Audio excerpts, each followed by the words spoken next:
This is Tom Rust for TRSB Sports Podcast. Today, delighted to be joined by Carl from Boxing Royalty. How are you, mate? Hello, mate. All good. Thank you for having me on again. Hope you're well. Yes, all good, thank you. Busy day? Oh, mad, mate. In work this morning. Well, to be fair, I was meant to start work at 6:15, but I didn't get there till 10 to 9. I'm leaving the job, though, so that's all right. And then, went down the gym, see Jack and Mitchell, and now home and talking to you. So, busy. Yourself? Yeah, busy, mate. What's your new job? Are you turning over as a professional boxer? Yeah, it hasn't been announced yet, but the 23rd of July, I'm fighting Anthony Joshua in Saudi Arabia and Usyk, 2-on-1 handicap match. No, do you know what, mate? I'm really privileged that you've given us this exclusive. What made you turn over? Well, I spent a lot of time in the gym the last 6 months, and I think they're all bums, so I'm going to go for it. On a serious note, if you were a young professional boxer, good prospect, and Eddie Hearn, DAZN, Frank Warren, Queensbury, Ben Shalom, Boxer, Sky, what platform would you want to fight on? If you was offered the same, offered the same contract by all of them. I think they're all good in their own ways, but I think you have to be of Eddie Hearn. Do you know what I mean? Because 9 times out of 10, when you box on one of his shows, you're going to be on a card that's got a banging headline event to start with. The undercards are always stacked. I think Ben Shalom, I think he will end up doing well, but I think at the minute they're just building, so you can't really judge on that. And obviously, you hear things about Frank Warren. Obviously, let's go back to Fury. The undercard was awful, but I think Eddie Hearn is probably any boxer would agree with that, unless they've got an agenda against him. But Eddie Hearn for me, DAZN. Is that because it's broadcasted all around the world as well? It's not even just because it's on DAZN, to be honest with you. It's more, I like what he does. Do you know what I mean? I know he's an arrogant sod, and he isn't afraid to say it as it is. But like I said before, look at the cards he puts on. To be a part of any of them cards would be an absolute. Look at Campbell Hatton. Look at the cards he's boxed on so far. It's just ridiculous. Yeah, no. What do you make of the landscape at the moment? Because it feels like as fans, you are almost spoiled. There's boxing on all the time. Again, all the different platforms. What do you make of it? It's definitely good for boxing. There's at the moment there's new enough show every week. Do you know what I mean? Like you look at last week, or I think it was 2 weeks ago, the weekend mark for over a month ago now. You had a Probellum show on the Friday, then you had Josh Warrington on the Saturday, and then obviously the small hall shows that are always on, of course. And then you think there's been Sunday boxing recently. There's it's just brilliant. You can't, if you're a boxing fan, how can you complain with anything at the minute? You can't. You've got a show on near enough every week. It's good for competition as well. You see a lot of people interview, like when IFL speak to Eddie a lot. So, are you going to change your start time? Like, when do you ever in years gone by have to worry about what time you do your main event? Do you know what I mean? Like, there's even like when you bring in the UFC, like on the 23rd, which is a rumored fight for AJ, they got the UFC on. So they're now, all these companies are having to go to each other and sort these split times. So as a fan, it's brilliant. And I'm guessing as a promoter, it's good because you are literally having to put on your best competition. And talking about the last few weeks, of course, we had Tyson Fury, Dillian Whyte, Wembley in front of 94,000 people. Huge event, not just for boxing. I think in just a huge event in sport. And then only a few nights ago, MSG, New York, Katie Taylor, Amanda Serrano, another just huge fight in boxing.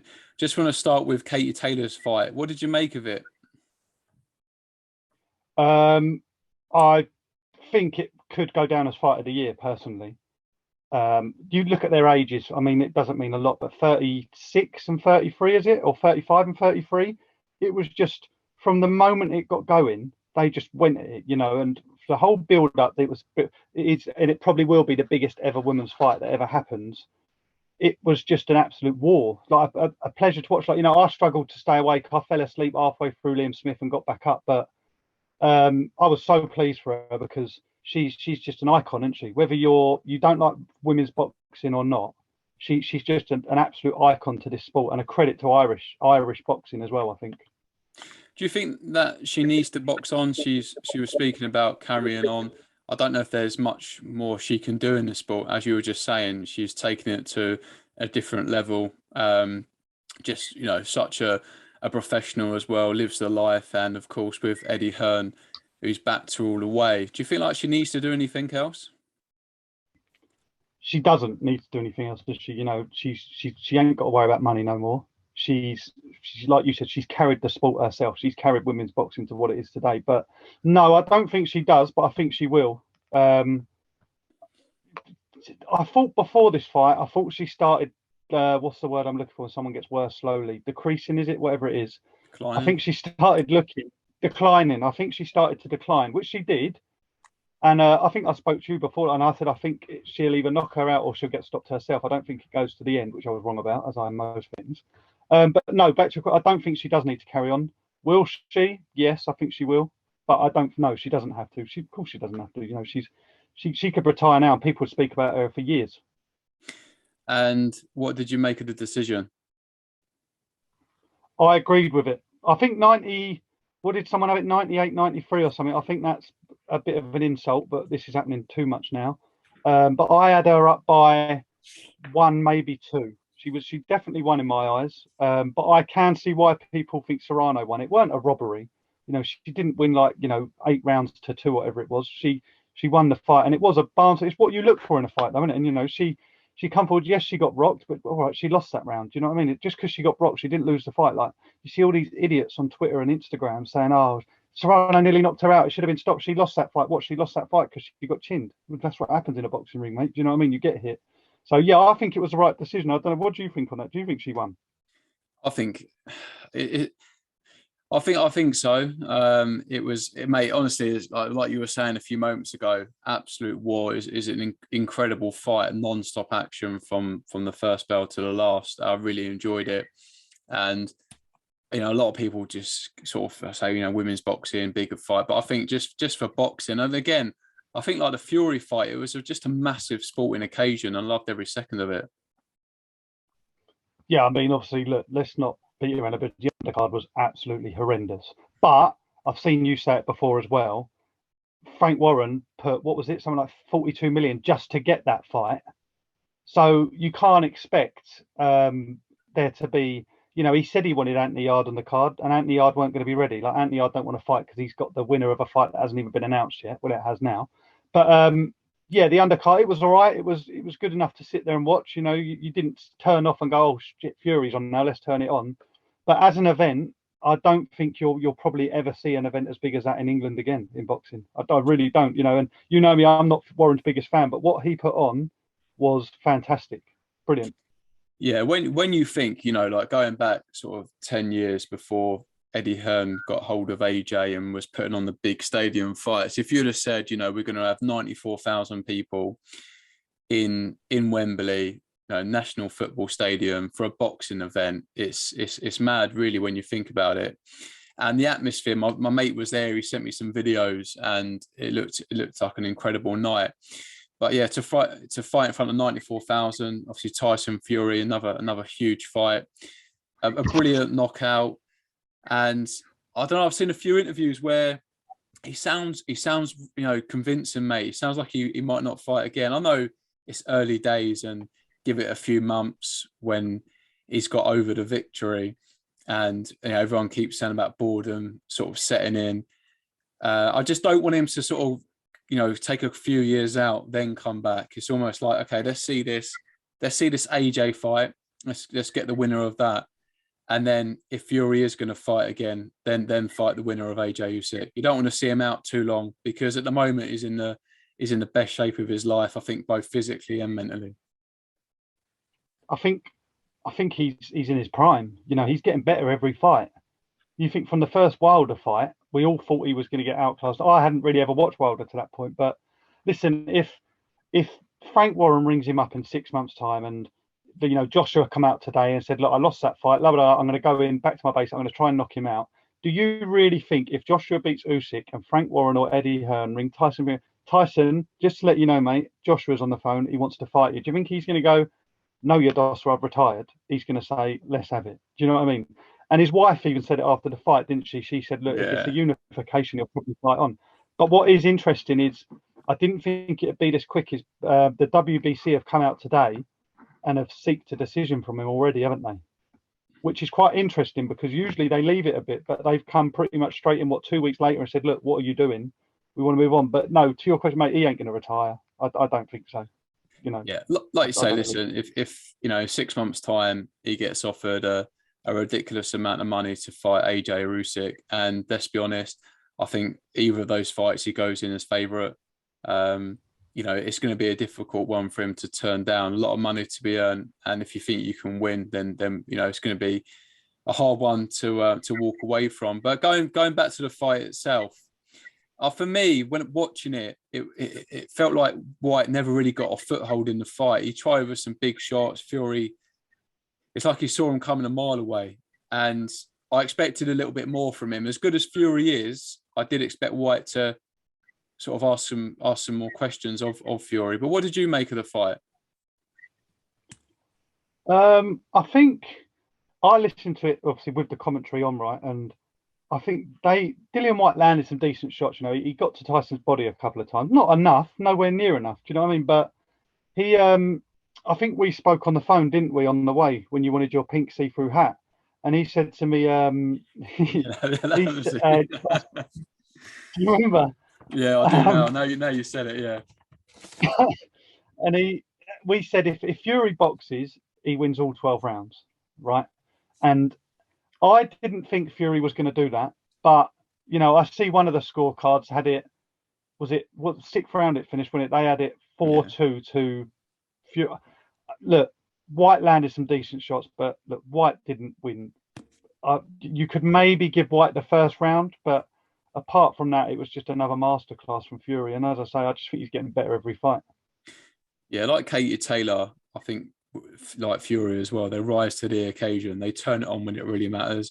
We see Fury fight, on the road back, and he wasn't at his best, but I think goes to it's understandable considering where he was and where he is now. But when you just think of the journey as well, and what he's actually done, beat Klitschko after Klitschko was like 10-year heavyweight champ. Absolutely outboxed him. In Germany as well. We all know what happened then, and then to come back from where he was with the mental health struggles, the weight, and then to go out and fight Wilder 3 times, and I think arguably people would say that he won on all three times, and now to beat Whyte in front of 94,000 people. I know you are an AJ fanboy, so if AJ does come through the rematch and AJ and Fury get it on, at the moment, what are you thinking about that fight? What would be your prediction? You can't really look past Fury, I mean, I would like to think the only hope AJ's got of beating him is by knocking his head clean off. And I think AJ can beat Fury, because what we said about, Wilder lands that one big shot. He doesn't land anything coming in, he doesn't set it up. The difference between Joshua and Wilder, yes, Wilder's got a bit more power, but Joshua can set the punches up. It's whether he can hold them combinations to get that big right. And if he can, after landing 2 or 3 jabs or whatnot, I think he could stop Fury. But in my head, if I'm being completely, obviously, straightforward and honest and no biasness, Fury, there's no one that beats Fury apart from me, but I'm out at the minute. I just think that I think it's a difficult one as well, because we haven't seen the rematch. If AJ comes out and puts some combinations together and stops Usyk in emphatic style, then I think everyone is then questioning their own decision and whether he can beat him or not. But I don't know. I think you're right. I think the way Fury's fighting at the moment, it's hard to bet against him. Yeah, I agree. I mean, I do think Joshua will knock Usyk out in this next fight. I think he feels like a bit of a dick, to be honest, that he tried doing what he did. Like I said, he come out today and said he's going back to basics. He's going to go for the knockout, and that's what he's going to do in every fight. God knows, only AJ and McCracken know why they didn't do that in the first fight, because size doesn't beat skill, obviously. But if you're pulling down on Usyk on every clinch, and you're leaning all over him, eventually that's going to take his toll. And I think in this rematch, there's a lot going on, obviously, in Usyk's life. Do you know what I mean? Like, God bless everyone in Ukraine. But I don't think he should be fighting AJ. And I could be sat on here with you in 6 months' time going, oh God, I've made myself look all right, tit. But I think Joshua's going to stop him, and then I do think you will see Fury Joshua, yeah. And I don't see how they're going to top what they did 2 weeks ago. As much as we focus a lot of the time on AJ, I think naturally, because he's British, and whether you want him to win the rematch or not. What about Usyk though? Because he's been in there with Joshua now, and he's going to probably be better. The fans are probably going to be behind him. From what you've just said, it's obviously incredibly sad to see what's going on in Ukraine. And I think it's going to be a tough night for Joshua. And there's going to be a lot of pressure and a lot of eyeballs, because if he was to lose this rematch, where does that leave him? Well, you'd think he'd retire. Again, he is probably the most well-off boxer in world boxing, but apparently he still wants the Whyte fight again, and he wants to fight Wilder. And I don't know. I think from a mental block, I think if he loses the rematch, he's done. And you can't really argue that. Do you know what I mean? But I heard something, and I'm not going to say how much I've heard, but I'm sure I read somewhere the other day that Usyk is like back down at cruiserweight, like weight sizing type thing. And whether that's true or not, I don't know. But that could be a massive. If he's got to then go back on and put on another 10, 20 pound, whatever it is, that could be massive. I think as well, like you mentioned a moment ago with Joshua, looking at the first fight. I saw the interview he did with Coogan, and it was almost like he just wanted to prove people wrong. And like you were saying with McCracken, how do you get to that point and you're not really sure what the actual game plan is? Because Coogan was interviewing, I imagine you've seen it, and he's like, you've got to ask my team. And he's like, well, surely, you knew what the plan was. I think we said about it before. That's just stupid. It's just plain dumb. Do you know what I mean? To even try and box, arguably behind Fury, maybe even on par with Fury, boxing skill wise, when you can't really box yourself. I'm not disrespect. I love AJ, but you just don't do it. And the McCracken, I don't know. Throughout the fight, he's going, "Oh, you're up. You're winning the rounds. You're winning the rounds." Like, you're just not. You're so far behind. I think I scored at 8-4, but how can you have someone in your corner telling you that? The same bloke that tells you. I bet Joshua come out after that fight, watched it, and thought, "What is this man like?" And I know it's not just McCracken, because obviously Joshua's got to agree to a game plan. He isn't going to go, "Tell me what to do and I'll do it." He's just. I hope that he brings in a big American, for the fight, and I hope he just goes back to what he is. Someone perfect for Joshua would be Sugar Hill, but obviously that's not going to happen. Do you know what I mean? But yeah, I just didn't understand it at all, and hope. Well, he said it ain't going to change, but yeah, I think in regards to the attitude, I think he's now got that no fucks given, and I think he's had all these sponsors before, and he's always had to go on this big stage and, I can't piss off these, and I can't piss off like Links Africa, wherever it is. I think now he's at that point where, look, I've got probably 3-4 fights left. I ain't worried about what I do, what I say. If someone steps to me on the stage, I'm going to push them. I'm going to say how I feel, and hopefully he does, because that's what he's got to do. He's just got to go in there as himself and not be this person that he's not. And what about his engine? Because he's going in there with Usyk, who is arguably pound for pound, one of the greatest, and he moves so well. And I remember watching the first match, and it must have been an absolute nightmare for Joshua, because 1 minute he's there, then he's not there again. He's an incredible boxer, an incredible mover, and I think when you look at the likes of AJ and Fury, you can see that AJ, to his credit, didn't start boxing till he was 18 years old. Tyson Fury's been boxing all his life and come from a boxing, a fighting family. And I think that's why Tyson Fury as well has got such a great engine, because when he's in there, he's just so comfortable. Everything comes so natural to him. Where, AJ started at 18, hasn't had the same upbringing, obviously doesn't have that, that pure pedigree as a fighter. And sometimes it just feels like, has he got the engine? I think for me, if he's going to stop Usyk, he needs to stop him early. Yeah, I think he has to do it inside the first 6. Anything after that, Usyk's just going to get better and better. After 4 rounds, but you could say 2, when Usyk finds his feet, you're bang in trouble. So you need to hit him early, not even stop him, just hit him early and say, look, there's more of that coming. Get on your bike, son. But yeah, his engine's always been a bit of a question. You know, when he beat Klitschko, everyone was like, oh, maybe he has got the engine he needs. But then you look at him against Ruiz, that one shot just pulverized. He was just done, wasn't he? Do you know what I mean? So it's hard to say. You know, I would probably, if I was AJ, come in heavier than I did for the first fight, just so that I can do, like I said, leaning down on him, pulling him around the ring. But then Usyk, and like you say, he can move like a Russian skate dancer, do you know, an ice dancer. He just glides around the ring. And I see Lomachenko live, and he's exactly the same. 1 minute he's there, 2 steps, and he's on the other side of the ring, and you're spinning around in circles going, where are you? Yeah. So, yeah, the engine's always going to be a worry. But like I say, I think if he's going to do it, he's got to stop him in the first 6. Does he need to take a few, though, to land a few? Because you spoke about putting his combinations together. For me, personally, sometimes watching him in his last few fights, he seems like he's caught between 2 minds. He wants to land some shots, but he won't throw combinations. I like the AJ that got him to where he is. Well, I think it's because he realised he's not got a glass chin. I think that'd be a bit disrespectful, but he doesn't hold shots as well as some people would, you know. So I think he's in his mindset. He's just got to think, if I don't win tonight, I'm done. So I'm going to move in, and yes, I am going to have to take a few shots. Has Usyk got the power to stop Joshua? Yes, he has. Because you look in that last round, yes, he was exhausted, but he caught Joshua clean, and Joshua was all over the place. I mean, look at how many times Joshua's been rocked. Dillian Whyte, Povetkin, it's Ruiz.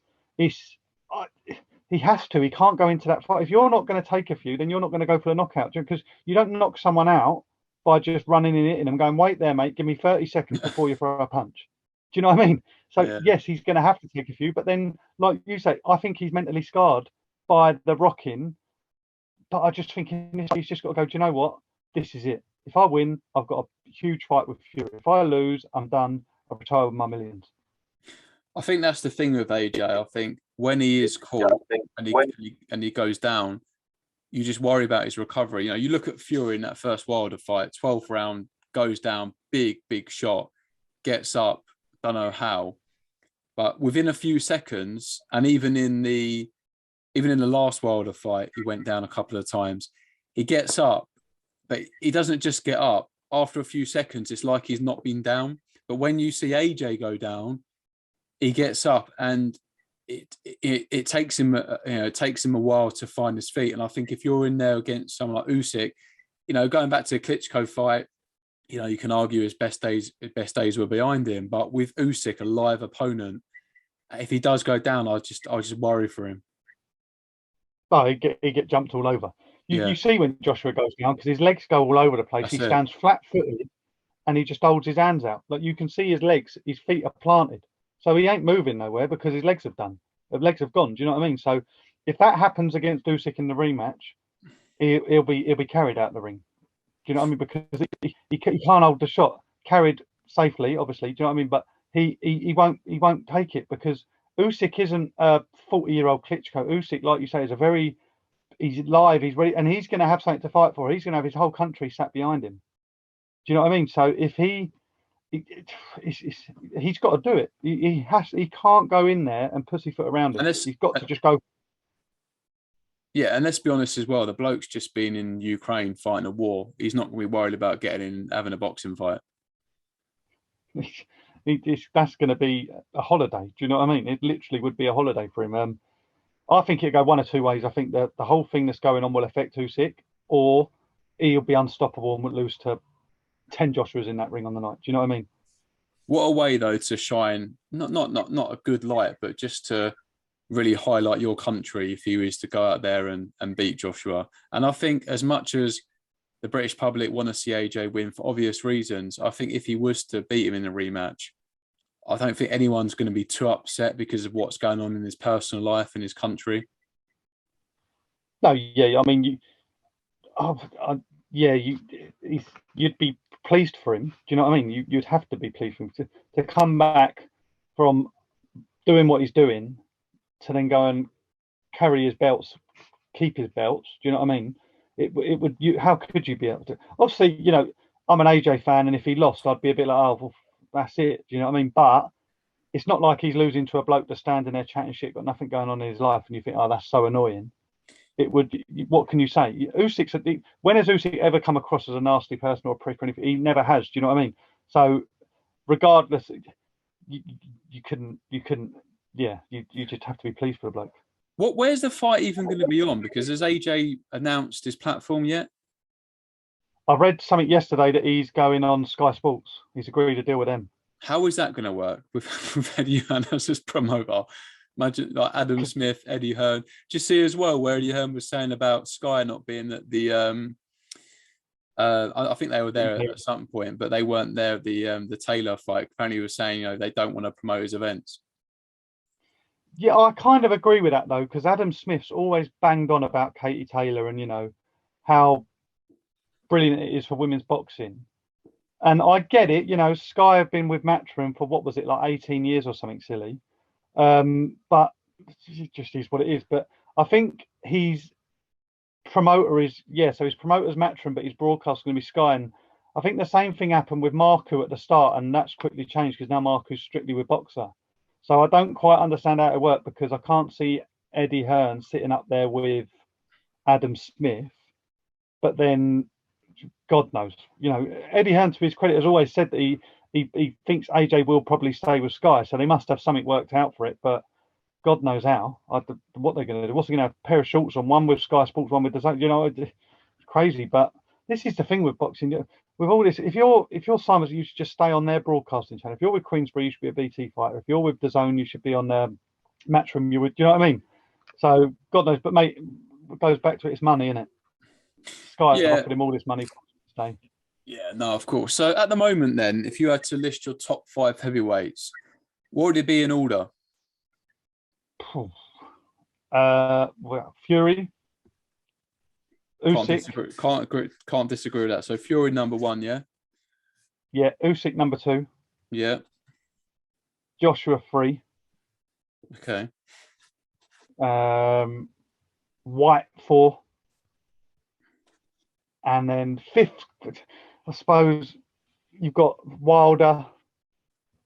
Don't rate Parker. Well, I do rate Parker, but I don't think he's a top 5 heavyweight. It would be Wilder, but that's the 5th of a crop of where it could be anyone.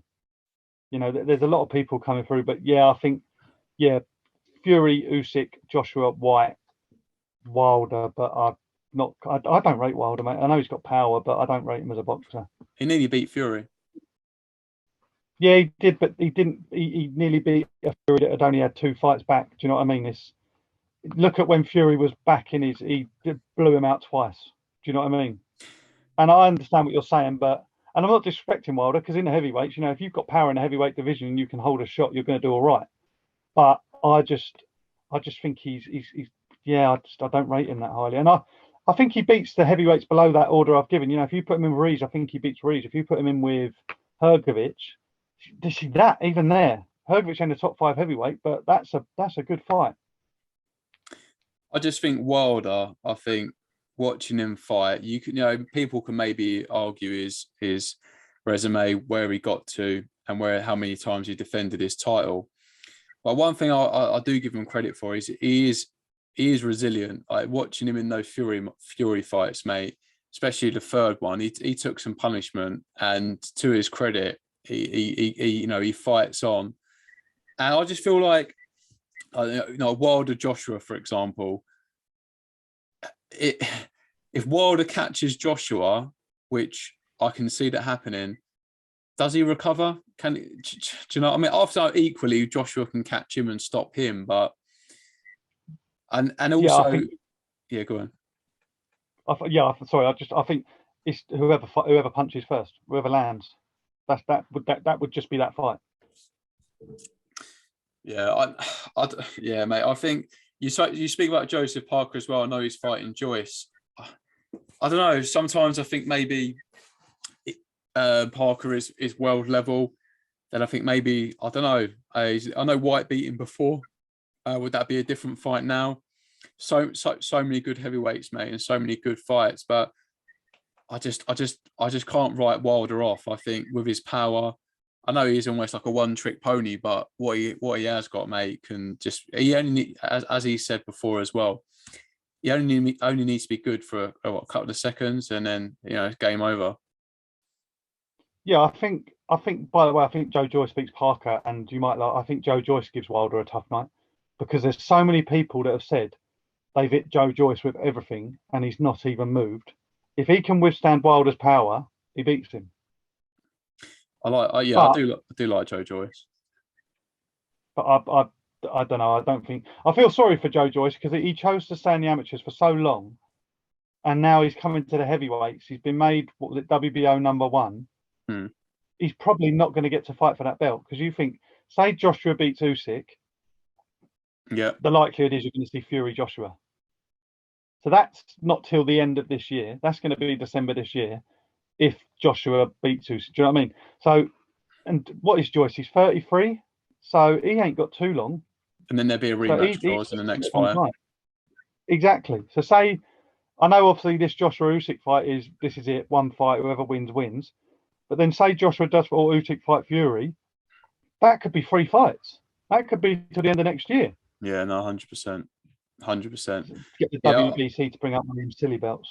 I hope he gets his shot, mate. I do like Joe Joyce. I think for where he is, his personal profile should maybe arguably a bit bigger, but I think he's obviously promoted by Frank Warren. But I think again, going back to what you were saying earlier, being with like DAZN, Matchroom, Eddie Hearn, such a big profile as well. But listen, mate, I wanted to get you on because I wanted to get your thoughts on obviously Tyson Fury, Whyte, AJ, Katie Taylor. Again at the moment we're spoiled. So many platforms putting on good shows.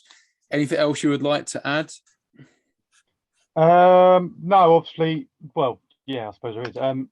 Couple of boys, local lads that you know well, are obviously fighting soon. Jack Newham, he's got his tickets. He's fighting on June the 18th at York Hall. Send one of us a message for him, and also the highly, and I think probably the most highly anticipated small hall fight of the year, Jack Hughes versus Paul Roberts. You were there. I can't wait for it, mate. I really can't wait for that fight. And a shout out to Jack and his trainer Kieran and Tony. Just get this camp done, and let's do what I think would have happened if there was no cut in the first fight. Yeah, absolute brilliant night, mate. Really enjoyed it actually, being up there for the night. Obviously seeing Jack Hughes and Paul Roberts, had them both on the channel separately, both on together to talk about the fight. We're gonna do the same, all being well, before the rematch. But yeah, I know. Speaking to Jack Hughes, I think him talking about where he wants to get in the sport. I think this fight is sort of make or break for him. I don't know whether you'd agree with that. Yeah, I think look, Southern Areas, Jack at the moment that's Jack's dream, and if Jack wins that, he arguably goes on to a British shot because there's not many of them about. But let's just see what happens. There was a little thing like with Paul. I spoke to Paul after the fight. He said, "Oh, it was close, this, that, and the other." But then he's telling other people he's nicked it. But then he's telling Jack it was close and the draw was probably there. Let's just hope he just be honest. Just why tell other people? Just be straight. Yeah, I won that fight. Oh, yeah, it was close. So look. Good luck to Paul. Hope camp goes well for him. But if Jack turns up on July the 23rd, he beats him because Jack wasn't at 100%. Even though no excuses for Jack, the cut was obviously massive. But I think a 100% Jack on the night is too good for Paul, as I think Jordan Perkins as well. I think Jordan beats Paul as well. No disrespect to Paul, nice lad, done fantastically on the night. But I just think that they're just that level above him. Yeah, it's gonna be an interesting night. I think as well though, mate, when fighters have just been in that ring for 10, 12 rounds, whatever the case may be, obviously a lot of emotions after a fight. You've probably got people in their ear telling them they won, people in saying, oh, it's close. I think sometimes until they actually go away and sit down and watch it back, it's not till then they can really, really sort of have a fair say. Because I imagine when you're in there, it's pretty hard sometimes to judge it. And I think as well, on that night, it was a ref. There was no free judges, so there was X amount of people in that York Hall that night, and you could have probably asked, I don't know, 50, 60 people, and you might have got a different sort of outcome from every single person. So, do you know what I mean? It's a difficult one, mate. This whole refereeing, scoring title fights has to stop. it cannot continue. Like, I'm not going to go into it, but Mark Little fought 2 weeks after Jack and got stonewall robbed, completely robbed. And then you got the Jack fight, which, look, you can't argue a draw. I had Jack up by 1, maybe 2. But it's not fair, mate. Some of these fighters, this is their world title fight, and you're letting some man score. You know, I asked Lee Every after Mark's fight. I went up to him and said, "Oi, mate, how have you just done that? How you did?" He said, "I see what I see." And then you watch the video on YouTube. He stood behind Mark the whole fight. It just can't, mate. They need to just they got officials there. Just match the ref scorecard with the officials. Go, oh look, you've got it 97, 93. I've got it 95, 95. We need to meet in the middle. Do you know what I mean? It can't continue like, it's not fair. All I know is that we've spoken to so many boxers on this channel, and they put too much into a fight. You know, when you see them come out fight night, it's almost like the polished version of them. But there's so much that goes on before a fight. You know, all the sacrifices they make, and a lot of fighters as well that we speak to don't have the luxury of just focusing on boxing. A lot of them are managing work, family, like Mark Little. We had him on the channel. So to put so much into a fight, and whether you agree with that decision or not, but just in general, there needs to be something put in place so these boxers are getting a fair result, because again, they sacrifice too much to be on the wrong side of a decision. Mate, I've seen it firsthand. You know, everyone knows Jack, so he gets up at 4, goes and does his binman job, and then he's in the gym. But like, mate, with Mark, if he's on a night shift, he'll finish his shift at 7 in the morning. He'll go home and sleep until around 12 o'clock, and then he's got to get down to the gym for free. Like, it's wrong. You know, I was with Mark the day before his weigh-in, and we was talking. He was like, "I'm back in work on Monday." He said, "I ain't doing nothing though because I'm the champion." You know, that you've put everything into it. Yeah, they've worked. They're absolute awesome. 40-hour weeks at work, or 45 in Mark's case, for something like that. And you get close decisions that go wrong, mate. But that one there with Mark should change the whole outset on how they score now and how they judge, because it's just rotten. Yeah, but then I think on the other hand, look at Jack Cattrall, Josh Taylor. It happens on the biggest stages in front of the biggest audience. But mate, we are literally about to run out of time. So just before we go, for people watching this, boxers, managers, promoters, or whoever who want to maybe get some, you know, fighters looked after in terms of like clothing or whatever, where can we find you? Instagram, Boxing Royalty, Royalty. I'm sorry, I'm Southern, no good with my T's for anyone that's Northern. And also Twitter, Boxing Royalty. And also, you know, Rod at Forrester and Sons, he does a lot of work for me as well. Not work for me, but he helps me out with getting stuff. So if you can't find me, find them. And yeah, I'll sort you out. Whatever you need, just let me know. Perfect. All right then, mate. Well, listen, it's been a pleasure getting you on. It's good to have a good chat about boxing. I could keep you on here all night. However, I know you're a busy man. So yeah, thanks for jumping on, mate. I appreciate your time. No problem. Thank you, mate. Top man. Cheers.